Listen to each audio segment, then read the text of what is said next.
Chapter 9, I drop the journal on my chest. I'm surprised to feel tears running down my cheeks. Every time I pick up this journal, I think I'll be fine, that it all happened so long ago, and I won't still feel what I felt back then. I'm such a sap. It gives me this longing to hug so many people from my past, especially my mother, because for the past year, I haven't really thought about everything she had to go through before my father died. I know it probably still hurts her. I grab my phone to call her and look at the screen.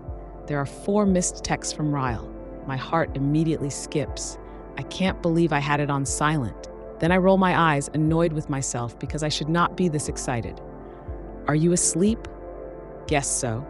Lily? The sad face was sent 10 minutes ago. I hit reply and type, nope, not asleep. About 10 seconds later, I get another text. Good, I'm walking up your stairs right now. Be there in 20 seconds. I grin and jump out of bed.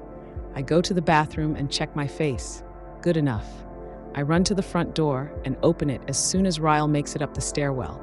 He practically drags himself up the top step and then stops to rest when he finally reaches my door. He looks so tired. His eyes are red and there are dark circles under them. His arms slip around my waist and he pulls me to him, burying his face in my neck. You smell so good, he says. I pull him inside the apartment.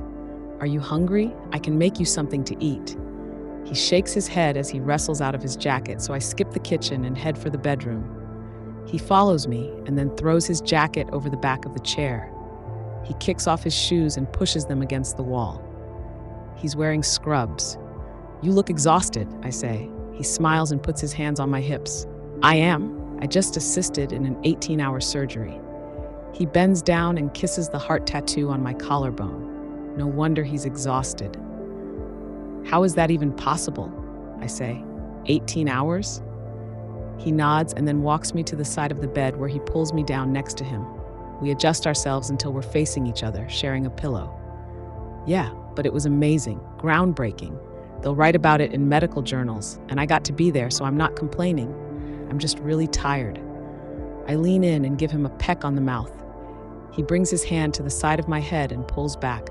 I know you're probably ready to have hot, sweaty sex, but I don't have the energy tonight. I'm sorry, but I've missed you, and for some reason, I sleep better when I sleep next to you. Is it okay that I'm here? I smile. It's more than okay. He leans in and kisses my forehead. He grabs my hand and then holds it between us on the pillow. His eyes close, but I keep mine open and stare at him. He has the type of face that people shy away from because you could get lost in it. And to think, I get to look at this face all the time. I don't have to be modest and look away because he's mine. Maybe. This is a trial run. I have to remember that. After a minute, he releases my hand and begins to flex his fingers. I look down at his hand and wonder what that must be like, to have to stand for so long and use your fine motor skills for 18 hours straight. I can't think of much else that would match that level of exhaustion. I slide out of the bed and retrieve some lotion out of my bathroom. I go back to the bed and sit cross-legged next to him. I squirt some lotion on my hand and then pull his arm to my lap. He opens his eyes and looks up at me. What are you doing? He mumbles. Shh, go back to sleep, I say.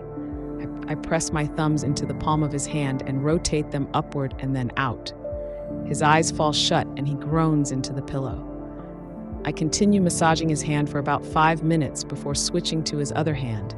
He keeps his eyes closed the whole time.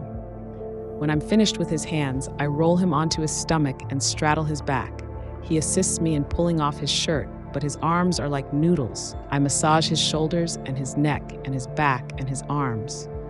When I'm finished, I roll off of him and lie down beside him.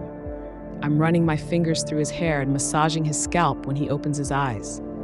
Lily, he whispers, looking at me sincerely, you just might be the best thing that's ever happened to me. Those words wrap around me like a warm blanket. I don't know what to say in response. He lifts a hand and gently cups my cheek, and I feel his stare deep in my stomach.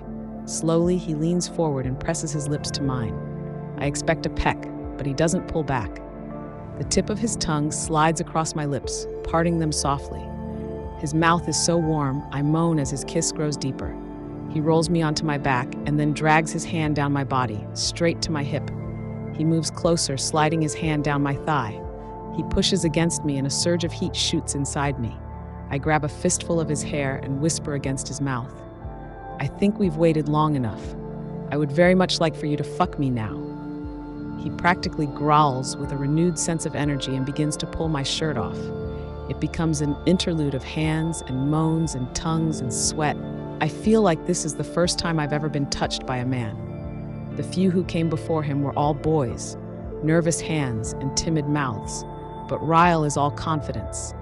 He knows exactly where to touch me and exactly how to kiss me. The only time he's not giving my body his undivided attention is when he reaches to the floor and fishes a condom out of his wallet.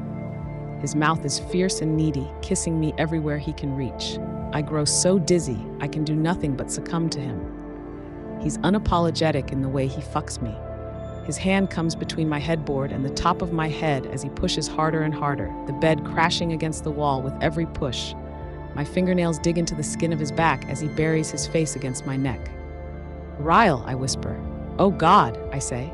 "Ryle," I scream, and then I bite down on his shoulder to muffle every sound that comes after it. My whole body feels it, from my head to my toes and back up again. I'm afraid I might literally pass out for a moment, so I tighten my legs around him, and he tenses. Jesus, Lily. His body ripples with tremors, and he shoves against me one last time. He groans, stilling himself on top of me. His body jerks with his release, and my head falls back against the pillow.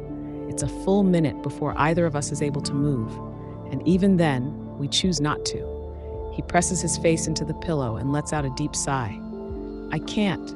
He pulls back and looks down at me. His eyes are full of something. I don't know what. He presses his lips to mine and then says, "You were so right." "About what?"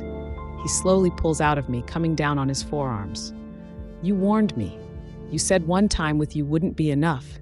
You said you were like a drug, but you failed to tell me you were the most addictive kind."